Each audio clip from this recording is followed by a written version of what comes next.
Hey guys, what is up. और दोस्तों, आज हमारे पास बहुत ही डिफरेंट वीडियो है। हमने अपने चैनल पर बहुत सारे जैसे टीवीज़ का भी रिव्यू किया है, इवन हमने यहाँ पर बहुत सारे प्रोजेक्टर्स का भी रिव्यू किया है। लेकिन आज जिस चीज़ के बारे में बात कर रहे हैं वो बेसिकली आपने ज़्यादातर जैसे इंस्टीट्यूशंस हो गया या फिर आपने जैसे कॉर्पोरेट्स हो गया, इवन यूट्यूब की कुछ वीडियोज़ में भी आपने देखा होगा उनको यूज़ करते हुए। और वो यहाँ पर है भाई इंटरैक्टिव पैनल।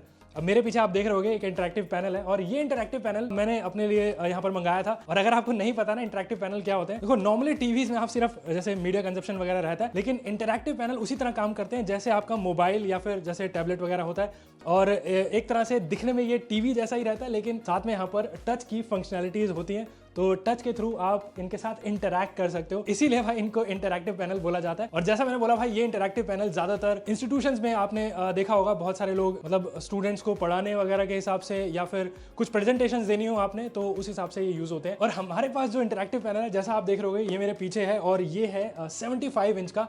अब ये जो इंटरैक्टिव पैनल है ये आता है व्यूटेक कंपनी का, और Viewtech company basically American based company है, तो चाइनीज नहीं है। अगर आप थोड़ा सा इस चीज पे कंसर्न रखते हो तो काफी अच्छा खासा पैनल है, काफी बड़ा पैनल है। लेकिन इसके अलावा भी इस 675 इंच के अलावा भी इनके अलग अलग जो साइजेस में आता है, 50, 55 इंच, 70, 75 इंच और इवन 86 इंच तक भी आता है। और ये भाई 75 इंच का है, काफ़ी ह्यूज डिस्प्ले है। 75 इंच जैसा आप देख रहे हो, नॉर्मली हम अपने घर में जैसे 55, 65 इंच के टीवी यूज़ करते हैं, लेकिन ये उससे भी बड़ा इंटरैक्टिव पैनल है। और नॉर्मली इंटरैक्टिव बोर्ड को वाइट बोर्ड, ब्लैक बोर्ड भी बोलते हैं, क्योंकि ये उसी तरह से भी यूज़ हो जाते हैं। इसके साथ एक इस तरह का एक पेन भी आता है जिससे आप इसको इंटरैक्ट कर सकते हो, जैसे मैं यहाँ पर इसके टच के थ्रू इसको यूज़ कर रहा हूँ। और मैं इस इंटरैक्टिव पैनल को पिछले कुछ टाइम से यूज़ कर रहा हूँ, और मेरा क्या एक्सपीरियंस है इस इंटरैक्टिव पैनल के साथ, मतलब इसमें क्या क्या फीचर मिलते हैं। और अगर आप इस तरह का कोई इंटरैक्टिव पैनल मतलब लेने का यहाँ पर डिसीजन बना रहे हो या फिर परचेस करने का कुछ आपका है, तो ये वीडियो आप लोगों के लिए हेल्पफुल हो सकती है।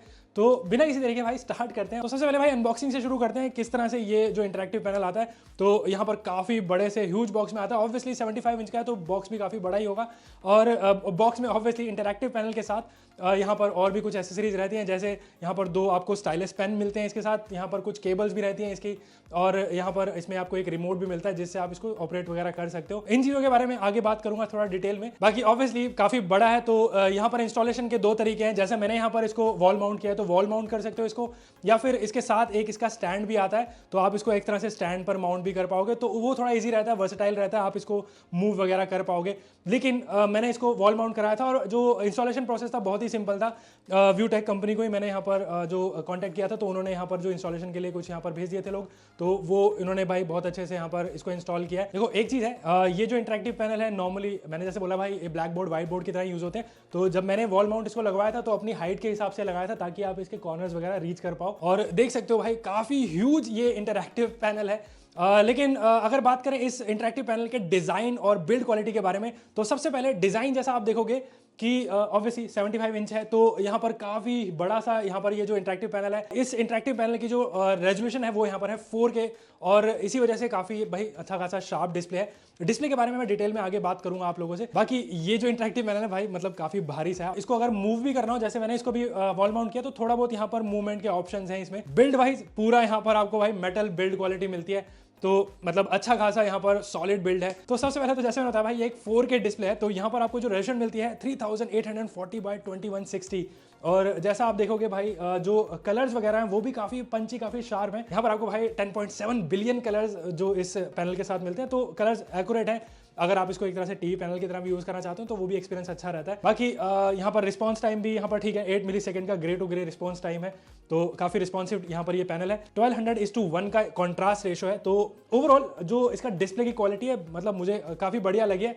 बट यहाँ पर जो मेन फीचर्स की बात करें जो कि इंटरैक्टिव पैनल में आपको मिलते हैं, इस इंटरैक्टिव पैनल के साथ आपको यहाँ पर 40 टच पॉइंट्स मिलते हैं, यानी कि अगर आप इसको अलग अलग फिंगर से एक साथ टच करोगे तो सारे यहाँ पर ये रिस्पॉन्स करता है, आप देख सकते हो। और अभी मैं सिर्फ 10 टच पॉइंट्स इसमें मैंने यूज़ कर रहा हूँ, लेकिन 40 यहाँ पर टच पॉइंट्स ये जो पैनल है सपोर्ट करता है, और बहुत ही रिस्पॉन्सिव है। मोस्टली जो इंटरैक्टिव पैनल होता है उसमें आपको सिर्फ 20 टच पॉइंट्स होते हैं, यहाँ पर भाई 40 हैं, तो अलग अलग लोग एक साथ इस पर जैसे वर्क कर सकते हैं और यहाँ पर कोई प्रॉब्लम नहीं होगी। उसके अलावा जो इंटरैक्टिव पैनल में एक चीज बहुत इंपॉर्टेंट होती है और वो होता है जीरो बॉन्डिंग, और इस इंटरैक्टिव पैनल में जीरो बॉन्डिंग आपको दी हुई है, यानी कि जो फ्रंट का ग्लास है और यहाँ पर जो अंदर की जो स्क्रीन है उसमें यहाँ पर एक गैप रहता है, जिसकी वजह से जो राइटिंग का एक्सपीरियंस होता है वो काफ़ी सही रहता है। और ऐसा यहाँ पर आपको जो जीरो बॉन्डिंग इस स्क्रीन में मिलती है। उसके बाद ये जो स्क्रीन है यहाँ पर ये एंटी ग्लेयर स्क्रीन है, तो कोई भी लाइट्स वगैरह का रिफ्लेक्शन नहीं होगा। तो जो भी इसके सामने आप जिसके सामने प्रेजेंटेशन वगैरह कर रहे हो तो उनको इस पर व्यूबिलिटी में यहाँ पर कोई प्रॉब्लम नहीं होगी। यहाँ पर काफ़ी अच्छी खासी ये अनब्रेकेबल स्क्रीन है। तो अगर एक्सप्लेन करो तो 8 मोज यहाँ पर आपको जो लेवल ऑफ स्क्रीन मिलती है। तो अगर आपको नहीं पता तो आप थोड़ा सा अगर गूगल भी करेंगे तो आपको पता लग जाएगा कि ये काफ़ी अच्छा खासा लेवल होता है और काफ़ी यहाँ पर ड्यूरेबल स्क्रीन है। ये ओवरऑल स्क्रीन की क्वालिटी बहुत सही है, स्क्रीन दिखने में काफ़ी अच्छी खासी है। लेकिन अगर मैं यहाँ पर इसके हार्डवेयर और सॉफ्टवेयर के बारे में बात करूँ जो कि भाई बहुत ही इंपॉर्टेंट रहता है, तो ये जो मेरे पास जो इंटरेक्टिव पैनल है 75 इंच का, ये बेसिकली एक एंड्रॉयड बेस्ड ऑपरेटिंग सिस्टम है और टच स्क्रीन है। लेकिन इसके साथ आपको ऑप्शन मिलता है कि आप विंडो बेस्ड जो ऑपरेटिंग सिस्टम भी इसमें इंस्टॉल कर सकते हो। मेरे पास यहाँ पर जो है वो Android plus window based operating system के साथ मैं इसको यूज़ कर रहा हूँ। बाकी आप अपनी नीड्स के हिसाब से जो चूज़ कर सकते हो, और अलग से भी अगर आपको ऑपरेटिंग सिस्टम यहाँ पर लगाना हो, कोई भी इंस्टॉल करना हो, तो वो यहाँ पर पॉसिबल रहता है। अगर मैं एंड्रॉयड की बात करूँ तो यहाँ पर आपको कोर्टेक्स A55 प्रोसेसर मिलता है। साथ में यहाँ पर सेटिंग में जाऊँ तो इसमें आपको एंड्रॉयड 11 जो दिया हुआ है, तो यहाँ पर ये काफ़ी सही है। एंड्रॉयड यहाँ पर काफ़ी अच्छा खासा वर्जन है। लेकिन यहाँ पर कुछ ऑप्शंस वगैरह देख सकते हो, जैसे आपको नॉर्मल किसी भी एंड्रॉयड जैसे फ़ोन्स में मिलते हैं। तो यहाँ पर नेटवर्क सिलेक्शन वगैरह कर सकते हो, जैसे था भाई 5G वगैरह आप सेलेक्ट कर पाओगे। उसके अलावा वॉल्यूम, डिस्प्ले, ये ऑप्शन है। वॉलपेपर चेंज करना हो या फिर टाइम डेट सेलेक्ट करनी हो, लैंग्वेज सेलेक्ट करनी हो, पावर यहाँ पर सेटिंग्स हैं तो ये चूज़ कर सकते हो। सिक्योरिटी सेटिंग्स में भी आप अलग अलग जो लॉक्स वगैरह भी लगा सकते हो अगर आपको किसी रीजन की वजह से लगाना है। बाकी 32 GB में से यहाँ पर 22 GB अवेलेबल है इस टाइम पर। तो अपने कोई भी डॉक्यूमेंट्स में या फिर आपको कोई भी फाइल्स वगैरह स्टोर करनी हो तो आई थिंक इनफ रहता है। बाकी आप पेन ड्राइव या फिर इसके साथ अपनी जो एक्सटर्नल हार्ड डिस्क वगैरह लगा सकते हो। बाकी जैसा आप देख रहे हो कि अलग अलग कुछ आइकन्स आपको इसकी होम स्क्रीन पे दिख रहे होंगे। जैसे आप इसको ऑन करोगे, स्वाइप करोगे तो और भी यहाँ पर कुछ ऐप्स इंस्टॉल्ड हैं यहाँ पर। तो जैसे देख सकते हो इसमें कैमरा आप इंस्टॉल कर सकते हो, अलग से वेब कैमरा भी लगा सकते हो। लेकिन यहाँ पर इसमें जो फाइल मैनेजर है, इससे आप अपनी कोई भी फाइल वगैरह एक्सेस कर सकते हो जो भी मैंने इसमें स्टोर करी होंगी। बट इसमें यहाँ पर जो मेन जो यहाँ पर ऐप है जिससे आप इसको इंटरेक्ट करोगे, नॉर्मली वही ज़्यादा यूज़ करोगे, और वो यहाँ पर है एस राइट। तो एस राइट को जैसे आप ओपन करते हो तो इस तरह से वाइट जो इंटरेक्टिव पैनल है, जैसे वाइट बोर्ड होते हैं, तो वैसा यहाँ पर इंटरेक्टिव पैनल ओपन हो जाता है। मैं इस सॉफ्टवेयर के बारे में बहुत डिटेल में तो नहीं बात करूंगा, लेकिन फिर भी बेसिक चीज़ें आपको बता देता हूँ। तो जैसे मैंने बताया था, इसके साथ कुछ इस तरह से एक जो इंटरैक्टिव पेन होता है या फिर इस तरह का एक स्टाइलस होता है जिससे आप इसको मोस्टली इंटरैक्ट करोगे इससे। तो ये जो एस राइट सॉफ्टवेयर है, इसमें बेसिकली आपके नॉर्मल जैसे कोई व्हाइट बोर्ड होता है या फिर ब्लैक बोर्ड होता है, उसी तरह से आपको इस बोर्ड में ऑप्शंस मिलते हैं। तो जैसे आपका ये जो पेन है, इससे आप इससे कुछ भी यहाँ पर लिखना हो वैसे लिख सकते हो। लेकिन इस इंटरैक्टिव पैनल के नीचे आप देखोगे कि यहाँ पर एक टूल बार है, और नॉर्मली इस टूल बार में यहाँ पर जैसा आप देखोगे कि पेन के ऑप्शंस हैं, तो अलग अलग जो पेन के कलर्स या फिर जो भी आपका कलर लेना हो, रेड, ब्लू, ब्लैक, तो उस तरफ से आप रख सकते हो। उसकी थिकनेस वगैरह यहाँ से चूज़ कर सकते हो, तो ये सही है। लेकिन यहाँ पर आपको ऑप्शन मिलता है जैसे ब्रश चूज़ करने का या फिर पेन या फिर पेंसिल आप चूज़ कर सकते हो। को यूज़ करने के लिए नॉर्मली आपको किसी भी जैसे पेंसिल आप चलाते हो वैसे ही आपको चलाना है। तो मैं यहाँ पर कुछ ड्रॉ कर देता हूँ और इस तरह से आप कुछ भी राइट करके आप डेमोन्स्ट्रेट कर सकते हो। तो मैंने इस तरह से अपना नाम लिख दिया है। लेकिन उसके अलावा भी नीचे यहाँ पर कुछ और भी ऑप्शन है, जैसे आपको किसी भी टूल बार में मिलते हैं। यहाँ पर इरेजर का ऑप्शन है, तो जो भी मैंने लिखा है उसको आप इरेज कर दो, या फिर आपको टोटल क्लीन करना है तो इस तरह से क्लीन हो जाएगा। यहाँ पर मल्टी जो पॉइंट कनेक्शन या फिर मल्टी पॉइंट टच का जो ऑप्शन आपको यहाँ पर मिलता है, तो सिंगल टच पॉइंट्स है या फिर मल्टी टच पॉइंट्स आपको यूज़ करना है। और ये बेसिकली वही यूज़ होता है जैसे आप दो लोग लिख रहे हो एक साथ, तो मल्टी पॉइंट टच में ये चीज़ काफ़ी सही रहती है। तो ये ऑप्शन यहाँ से नीचे से चूज़ कर सकते हो। बाकी नेक्स्ट यहाँ पर ऑप्शन है वो है सिलेक्शन टूल या लेसो टूल। तो इससे आप कोई भी ऑब्जेक्ट जैसे आपने अपनी स्क्रीन पर रखा हुआ है तो उसको बेसिकली आप सेलेक्ट कर सकते हो। जैसे मैं ये वाला पार्ट है इसे सेलेक्ट कर देता हूँ, तो ये सेलेक्ट हो गया और इसको मैं कहीं पर भी स्क्रीन पर मूव कर सकता हूँ। तो कुछ और आप पढ़ा रहे हो, डेमोन्स्ट्रेट कर रहे हो, तो जो भी है आप इसको साइड में रख लो, या फिर इसको आपको छोटा बड़ा भी करना हो तो वो भी आप इस तरह से करके रख सकते हो। बाकी यहाँ पर एक और ऑप्शन है जो कि है स्प्लिट स्क्रीन राइटिंग का। तो यहाँ से आप ऑप्शन जाओगे तो इंपोर्ट पिक्चर कर सकते हो या फिर स्प्लिट स्क्रीन राइटिंग इसको चूज़ कर सकते हो। तो जैसे मैं इसको चूज़ करूँगा तो देख सकते हो ये जो बोर्ड है दो पार्ट में डिवाइड हो गया है, और यहाँ पर जो भी पेन का कलर होगा वो आप चूज़ कर सकते हो। तो जैसे मैं यहाँ पर कुछ राइट कर रहा हूँ या फिर यहाँ पर कुछ राइट कर रहा हूँ, तो अलग अलग दो लोग एक साथ राइट कर सकते हो। लेकिन एक अच्छी चीज़ रहती है कि मैं यहाँ पर कुछ राइट कर रहा हूँ तो वो इस स्क्रीन पर नहीं जाएगा। तो देख सकते हो यहाँ पर ये आगे नहीं जाएगा। तो बढ़िया रहता है डेमोन्स्ट्रेट करने का या फिर कुछ भी अलग अलग यहाँ पर समझाने के लिए।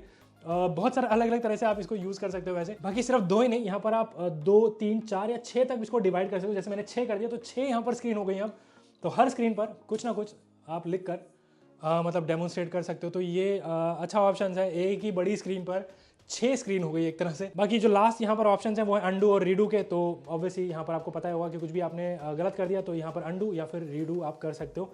और इसके बाद यहाँ ऑप्शन है स्लाइड्स का। तो एक स्लाइड जैसे ये है, उसके अलावा मुझे और स्लाइड्स ऐड करनी है तो प्लस के बटन में टैप करूँगा, एक और स्लाइड ऐड हो गई है। तो मैं यहाँ पर जैसे एक और स्लाइड मैंने यहाँ पर बना दिया है और उसके अलावा और भी अलग अलग स्लाइड्स में मैं बना सकता हूँ। तो एक तरह से प्रेजेंटेशन नहीं होती है वैसे यहाँ पर आप रख सकते हो और अलग अलग स्लाइड्स को मैं यहाँ पर अब चूज़ कर सकता हूँ। और फाइनली भाई आप यहाँ पर अपना भी जो भी डॉक्यूमेंट्स वगैरह होगा उसको यहाँ पर सेव कर सकते हो या फिर इंपोर्ट वगैरह भी करना हो। एक और चीज़ है यहाँ पर जो मैंने बताना भूल गया, वो है बैकग्राउंड सेटिंग। तो बैकग्राउंड सेटिंग अगर आप चूज़ करते हो ना, तो ये जैसे व्हाइट बोर्ड है, इसको आपको अगर ब्लैक बोर्ड करना है तो ब्लैक कर दो, या फिर ग्रे करना हो, या अलग अलग कलर्स भी हैं। और इवन यहाँ पर कुछ पैटर्न्स भी हैं, मतलब कुछ जैसे ये पैटर्न आपको यूज़ करना हो, या फिर जैसे अगर आप म्यूजिक के टीचर हो तो ये आप यूज़ कर सकते हो, स्पोर्ट्स टीचर हो तो इस तरह से डेमोन्स्ट्रेट करना हो, कुछ भी पढ़ाना है तो उस हिसाब से। लेकिन अगर अपनी कोई बैकग्राउंड चूज़ करनी हो तो वो भी आप चूज़ कर सकते हो अपना, मतलब कुछ भी पर्सनलाइज। बाकी एक और इंटरेस्टिंग ऑप्शन है कि ये पेन एक तरह से पेन की तरह वर्क करता है, लेकिन अगर आप इसको पीछे की तरफ देखोगे तो यहाँ पर एक इरेजर का ऑप्शन है पीछे, जैसे देखोगे इरेजर जैसे ही बना हुआ है। तो इसको मैं अब करूँगा तो देखो ये इरेजर की तरह वर्क कर रहा है। तो थोड़ी बहुत मिस्टेक हो गई हो तो एक तरह से इरेजर की तरह आप इसको यूज़ कर सकते हो पेन को, फ्रंट में ये पेन की तरह ही काम करेगा। तो ये देखो भाई, ये इंपॉर्टेंट चीज़ थी एस पेन, जो कि नॉर्मली आप ज़्यादातर इसमें यही यूज़ करोगे। लेकिन उसके अलावा जैसे यहाँ पर और भी ऑप्शन है, ब्राउज़र भी है अगर आपको नॉर्मली वेब सर्फिंग करनी हो, और हाँ स्क्रीनशॉट्स भी लेने हो कभी कभी, तो वो सारी चीज़ें यहाँ से हो सकती हैं। जैसे मैं यहाँ पर यूट्यूब ओपन कर लेता हूँ। अब यूट्यूब ओपन होने के बाद मैं चाहता हूँ कि इस स्क्रीन का मुझे स्क्रीनशॉट चाहिए। कॉर्नर में यहाँ पर एक ऑप्शन रहता है, छोटा सा एक ब्रीफ केस टाइप का बना, तो इस पर जैसे टैप करोगे तो अलग से बहुत सारे ऑप्शंस आ जाएंगे, जहाँ पर और भी बहुत सारी चीज़ें हैं। ब्राइटनेस वगैरह सेलेक्ट करनी हो, यहाँ पर स्पीकर का वॉल्यूम वगैरह।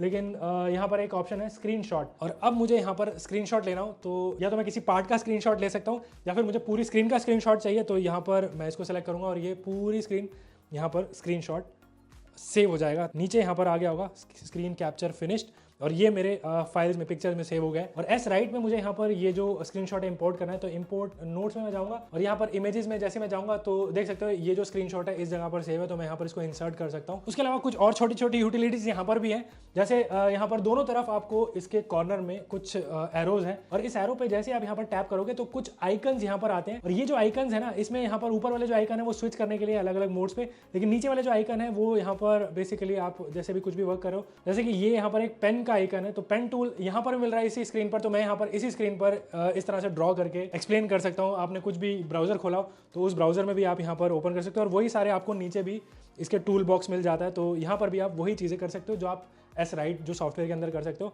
और ये स्क्रीनशॉट की तरह वर्क कर रहा है, यहाँ पर ईजी रहता है एक्सप्लेन करना कुछ भी चीज़ें। उसके बाद एक ब्रीफ केस जैसा आइकन है जिसमें और भी बहुत सारे टूल्स हैं, तो count down day, stop watch, calculator जैसी चीज़ें अगर आपको चाहिए जल्दी से, जैसे मैं स्टॉप वॉच ओपन कर रहा हूँ, आपने एक टेस्ट चालू किया, आप इंस्टीट्यूट में हो, बहुत सारे लोगों को आप चाहते हो कि सिर्फ भाई सिर्फ 5 मिनट का यहाँ पर आपका टेस्ट है, तो 5 मिनट का टाइमर लगाओ, प्ले कर दो, और यहाँ पर मतलब पता लग जाएगा कब वो टेस्ट मतलब खत्म हो गया।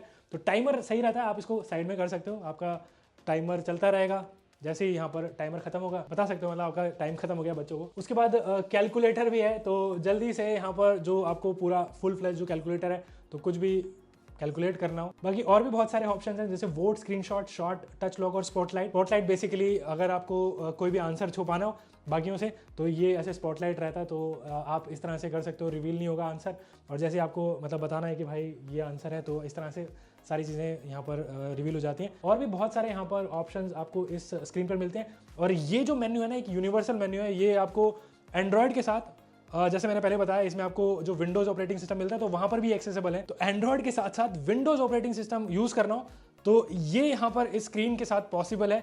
और विंडोज़ है तो आपको पता ही होगा कि भाई बहुत सारी चीज़ें यहाँ पर कर सकते हो। तो जैसे कि किसी भी विंडोज़ लैपटॉप में या फिर विंडोज़ के कोई भी सिस्टम में आप कोई भी सॉफ्टवेयर इंस्टॉल करना चाहो, वो सारे यहाँ पर आप ओपन कर सकते हो या फिर इंस्टॉल कर सकते हो। बाकी इसके अलावा भी इस स्क्रीन को अपने मोबाइल या फिर लैपटॉप के साथ आपको कनेक्ट करना है तो वो भी यहाँ पर पॉसिबल है। तो सबसे पहले इस यहाँ पर आपको एक स्क्रीन प्रोजेक्शन का ऑप्शन मिलता है, तो ये बेसिकली एक कास्ट वाला जैसे ऑप्शन रहता है आपके टीवी में, तो बहुत ज़्यादा नया ऑप्शन नहीं है, लेकिन इससे आप अपने मोबाइल से अपनी स्क्रीन पर कास्ट कर सकते हो। और कुछ भी जैसे डेमो वगैरह देना हो, जो भी आप अपने मोबाइल पे कर रहे हो या फिर अपने टैबलेट पे कर रहे हो, तो वो यहाँ पर आप इस जो स्क्रीन पर डायरेक्टली आ जाता है। बाकी बहुत ज़्यादा ऐसे लैग नहीं है, तो आराम से यहाँ पर जो भी वर्क करना हो वो कर सकते हो। लेकिन इसके अलावा अगर इसको आपको अपने लैपटॉप के साथ कनेक्ट करना हो तो वो भी यहाँ पर पॉसिबल है। लेकिन इंटरेस्टिंग चीज़ एक और है, लेकिन इंटरेस्टिंग चीज़ ये है कि अगर आप अपने लैपटॉप इसके साथ कनेक्ट करते हो तो इसके साथ एक केबल आती है, तो उससे कनेक्ट करने के बाद आपका जो लैपटॉप है वो भी बेसिकली टच स्क्रीन हो जाता है। तो जो भी स्क्रीन पर आपके रहेगा वो आप टच के थ्रू यहाँ पर उसको इंटरेक्ट कर सकते हो।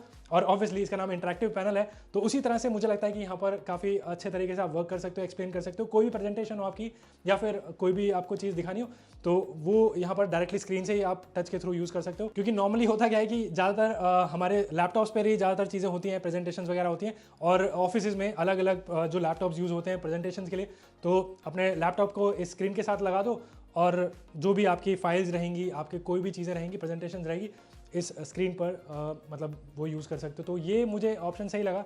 टच स्क्रीन डिस्प्ले आपका लैपटॉप हो जाता है और शेयरिंग के जो ऑप्शंस हैं यहाँ पर काफ़ी अच्छे खासे हैं। अब इस विंडोज सॉफ्टवेयर में सबसे पहले तो देखो ज़्यादातर मैंने इसको यूज़ किया था जैसे नॉर्मली ब्राउजिंग वगैरह करनी हो, और यहाँ पर भाई नॉर्मल फुल फ्लैज ब्राउजर्स होते हैं या फिर फुल फ्लैज सॉफ्टवेयर जितने भी आपको मिलते हैं विंडोज़ में वैसे ही होंगे। बाकी ऑब्वियसली भाई ये एक इंटरैक्टिव पैनल है, लेकिन इस इंटरैक्टिव पैनल को आप एक तरह से टीवी की तरह भी यूज़ कर सकते हो। जैसे आप देख सकते हो भाई यहाँ पर कुछ भी जैसे शो वगैरह चल रहा है उसको आप इंजॉय कर सकते हो, इसको अपने लैपटॉप के साथ कनेक्ट कर सकते हो, इसको अपने एंड्रॉयड टीवी या फिर एप्पल टीवी अगर जो भी आप यूज़ करते हो उसके साथ कनेक्ट कर सकते हो। और इस इंटरेक्टिव पैनल के साथ यहाँ पर स्पीकर्स भी हैं इनबिल्ट 15 वॉट के, तो काफ़ी अच्छी खासी साउंड क्वालिटी भी रहती है। तो अगर आपको मूवी देखनी हो, कुछ भी आपको डेमोस्ट्रेट करना हो जिसमें वीडियोस वगैरह हो, साउंड हो, तो यहाँ पर इसके जो इनबिल्ट स्पीकर हैं बहुत ही सफिशिएंट हैं, अच्छी खासी क्वालिटी है, आपको अलग से स्पीकर्स कनेक्ट करने की जरूरत नहीं होती है। इवन अगर आप गेमिंग कंसोल्स वगैरह के साथ भी कनेक्ट करना चाहते हो और मतलब खेलना चाहते हो भाई इस टीवी पर नहीं मतलब इंटरेक्टिव पैनल पर, तो आप इसको एक तरह से टीवी की तरह यूज़ कर सकते हो। काफ़ी अच्छे खासे कलर्स हैं, मुझे कोई भी प्रॉब्लम नहीं लगी। इवन मैंने कुछ इस पर मूवीज़ वगैरह भी देखी हैं और मुझे लगता है कि काफ़ी अच्छा यहाँ पर एक इंटरैक्टिव पैनल है। ऑब्वियसली इस तरह के इंटरैक्टिव पैनल नॉर्मल टीवी से थोड़े से एक्सपेंसिव आते हैं, बट यहाँ पर ऑप्शंस आपको ढेर सारे मिलते हैं। बाकी जो चीज़ें एंड्रॉयड में आप कर सकते थे वो यहाँ पर भी कर सकते हो। जैसे यहाँ पर कुछ भी आपको मार्क करना है, पेन यूज़ करना है, तो यहाँ पर भी वो पेन आप यूज़ कर सकते हो डेमोन्स्ट्रेशन के लिए, या फिर अगर आपको स्क्रीनशॉट वगैरह भी लेना है तो वो यहाँ पर भी हो जाएगा। सेम प्रोसेस है जो यहाँ पर एंड्रॉयड में था, वही सेम प्रोसेस आपको यहाँ पर भी दिला है। बाकी ये जो विंडोज़ है इसकी अगर मैं स्पेसिफिकेशंस की बात करूँ तो इस विंडोज़ में यहाँ पर मुझे 10 जनरेशन का i5 प्रोसेसर दिया हुआ है। बाकी स्टोरेज यहाँ पर जो टोटल स्टोरेज है वो यहाँ पर है 512 GB, तो जो जिसमें विंडोज़ इंस्टॉल है वो यहाँ पर 113 GB है, और जो नॉर्मल आपके जो भी स्टोर करना उसके लिए अलग से एक ड्राइव बना है 362 GB का, 512 GB अप्रॉक्सीमेट रहता है। तो कुछ भी स्टोर करना हो, कुछ भी जैसे फाइल्स हो गई, कुछ भी गेम्स अगर आपको इंस्टॉल करनी है, या फिर कुछ भी आपके काम की चीज़ें, या फिर कुछ वीडियोस वगैरह होती हैं, प्रेजेंटेशंस होती हैं, तो वो आप इंस्टॉल कर सकते हो। काफ़ी अच्छा खासा है, इनफ स्पेस है। बट जैसे बताया इसके अलावा आप पेन ड्राइव या फिर हार्ड डिस्क भी यहाँ पर इसमें इंस्टॉल कर लेते हो अलग से, तो और ज़्यादा स्पेस हो जाता है। बाकी जैसे एंड्रॉयड में था एस राइट, वैसे यहाँ पर विंडोज़ में भी आप अलग अलग सॉफ्टवेयर यूज़ कर सकते हो। जैसे ये वाला सॉफ्टवेयर है सेम ही यहाँ पर है, ब्लैक बोर्ड है, तो मेरे को कुछ भी राइट करना हो, जैसे यहाँ पर भी टूल बार है जिसमें पेन के ऑप्शन हैं। पेन देख सकते हो, यहाँ पर आपको और भी बहुत सारे ऑप्शंस मिल रहे हैं, अलग अलग जो पेन स्टाइल्स के ऑप्शंस अलग अलग हैं, कलर्स हैं। उसके अलावा इरेजर है, या फिर यहाँ पर मोर में जाएंगे, और अगर आप यहाँ पर मोर में जाओगे तो और भी बहुत सारे ऑप्शंस यहाँ पर आपको दिख रहे होंगे अब। जैसे यहाँ पर फंक्शन, ज्योमेट्री, रूलर, फॉर्मूलाज भी हैं यहाँ पर, और इवन प्लैनेट्स हैं। तो अगर मैं प्लैनेट पर टैप करता हूँ तो देख सकते हो अलग अलग प्लैनेट्स हैं, और अगर मैं अर्थ सेलेक्ट करता हूँ यहाँ पर, तो किसी को भी कुछ भी बताना हो, डेमोन्स्ट्रेट करना हो, तो ऐसे ये चीज़ सही रहती है। इवन इसको जूम वगैरह भी कर सकते हो। बाकी इसके अलावा ज्योमेट्रिकल जैसे शेप्स रहती हैं, जैसे अगर आपको भाई ये कोन चाहिए तो मैं ऐसे यहाँ पर कोन का जैसे डायमीटर मैंने यहाँ पर किया, और उसके अलावा इस तरह से कोन बना दिया मैंने, तो बहुत इजी रहता है। अलग अलग चीज़ें हैं, रोटेट कर सकता हूँ इसको मैं, एक तरह से ये 3D टाइप का हो गया पूरा। बाकी इसमें रूलर्स भी रहते हैं, तो ये अलग अलग है हमारे डी रूलर, और इवन यहाँ पर जैसे ये मैंने ओपन किया तो मुझे एक भाई लाइन खींचनी है, इस तरह से लाइन खींची मैंने। बाकी इस इंटरेक्टिव पैनल के साथ इस तरह का एक रिमोट भी रहता है, जिससे इस इंटरेक्टिव पैनल को आप मतलब ऑपरेट कर सकते हो। और यहाँ पर पावर का बटन है, थोड़ा यहाँ पर नेविगेशन बटन है, और नीचे कुछ ऑप्शन बटन है। इवन यहाँ पर आपको ऑपरेटिंग सिस्टम को ओपन करना है, जैसे यहाँ पर अभी एंड्रॉयड ओपन है और मेरे को ऑपरेटिंग सिस्टम ओपन करना है, तो मैं इस तरह से प्रेस करूँगा और यहाँ पर हमारा ऑपरेटिंग सिस्टम अब ओपन हो गया। उसके अलावा इसमें कुछ और भी ऑप्शन हैं, जैसे मुझे यहाँ पर एस राइट जो भी सॉफ्टवेयर रहेगा डायरेक्टली ओपन करना है, तो यहाँ पर ही ओपन हो जाता है। और इवन अगर मुझे कुछ स्क्रीनशॉट वगैरह भी लेना हो तो इसमें एक ऑप्शन है, तो इसको मैं जैसे स्क्रीनशॉट मैंने लिया तो ये स्क्रीनशॉट यहाँ पर इस टाइम पर मेरे सिस्टम में सेव हो चुका है। बाकी वॉल्यूम इंक्रीज या फिर डिक्रीज करना हो तो वो डायरेक्टली यहाँ पर आप इस रिमोट के थ्रू ही कर सकते हो। बाकी मैं वापस से होम स्क्रीन पे जाता हूँ तो एंड्रॉयड सिस्टम पे वापस आ गए। तो ये भाई इसका ऑपरेटिंग सिस्टम है, और जैसे मैंने शुरू में बताया था ऑपरेटिंग सिस्टम आप इसमें कोई भी डाल सकते हो। इसमें मैंने विंडोज़ यहाँ पर है, और ये इसके पीछे जो एक यूनिट रहता है तो उसको आप अटैच डीअटैच भी कर सकते हो। और ये जो इंटरेक्टिव पैनल है व्यू टेक का, मुझे लगता है कि भाई काफ़ी अच्छा ऑप्शन है, काफ़ी अच्छे खासे भर भर के फीचर्स आपको यहाँ पर मिल रहे हैं। और मेरे हिसाब से जो मेरा एक्सपीरियंस रहा इस टीवी इंटरेक्टिव पैनल के साथ काफ़ी बढ़िया रहा और काफ़ी अच्छा मुझे लगता है कि आपका भी एक्सपीरियंस होगा अगर आप इस तरह से कोई भी इंटरेक्टिव पैनल परचेज कर रहे हो। और अगर आपको ये जो इंटरेक्टिव पैनल है इसे परचेज करना होगा तो इसके वेबसाइट्स पर आपको इसके डीलर्स की लिस्ट मिल जाएगी, कुछ स्क्रीन पर मैं अगर डाल दूंगा अगर होगा तो, नहीं तो आपको लिंक नीचे डिस्क्रिप्शन मिल जाएगा, वहाँ पर चेकआउट कर सकते हो आपके एरिया में कौन से डीलर्स अवेलेबल हैं। बाकी सर्विस अवेलेबिलिटी भी आप अपने एरिया के हिसाब से चेक कर सकते हो। ये जो पैनल है इसकी टोटल जो वारंटी मिलती है 3 ईयर्स की, तो मुझे लगता है काफ़ी अच्छी खासी वारंटी है। बट ओवरऑल मुझे बहुत ही अच्छा खासा इंटरेक्टिव पैनल लगा है। अच्छा यहाँ पर जो फीचर्स वगैरह हैं और मेरे को लगता है कि आप इसको चेकआउट कर सकते हो। तो ये थी भाई थोड़ी डिफरेंट वीडियो हमारे नॉर्मल चैनल पे जो वीडियोस आती हैं टीवीज़ की, प्रोजेक्टर्स की। इस बार भाई इंटरेक्टिव पैनल मैंने काफ़ी टाइम से ट्राई कर रहा था, तो मुझे लगा भाई यहाँ पर मेरा क्या एक्सपीरियंस है वो आपसे शेयर करता हूँ। और हो सकता है मेरी तरह कुछ और लोग भी हों जो इस तरह के इंटरेक्टिव पैनल परचेज करने का डिसीजन बना रहे हो, तो ये होपफुली ये वीडियो उनके लिए काफ़ी यूज़फुल रहेगी। तो आपको कैसा लगा भाई ये इंटरेक्टिव पैनल? नॉर्मली आपने ये इंटरेक्टिव पैनल कहीं पर यूज़ किया हो, आपका कैसा एक्सपीरियंस रहा वो भी आप नीचे शेयर करो। बाकी वीडियो पसंद आए तो यूट्यूब पे भाई मेरा चैनल सर्च मारकर आप उसको सब्सक्राइब कर सकते हो। इसी तरह की और भी बहुत सारी वीडियोस मैं यहाँ पर अपलोड करता रहता हूँ, इंटरेस्टिंग वीडियोस रहती हैं, तो इस चैनल को आप सब्सक्राइब कर सकते हो। तो मिलते हैं इसी तरह की एक और एक्साइटिंग वीडियो के साथ, और मैं आपको